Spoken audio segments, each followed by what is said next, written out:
एकात्मिक बालविकास कार्यालयामार्फत इगतपुरी पंचायत समिती सभागृहात पोषण भी पढ़ाई भी या अभियानाअंतर्गत बैठक पार पडली।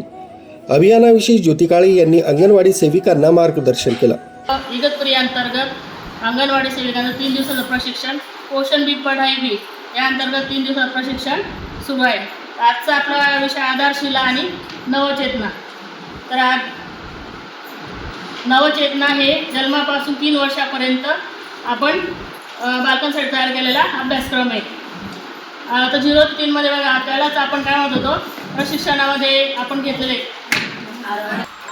0 ते 3 ते 6 साठी आपण त्याला काय म्हणतात आधारशिला आहे।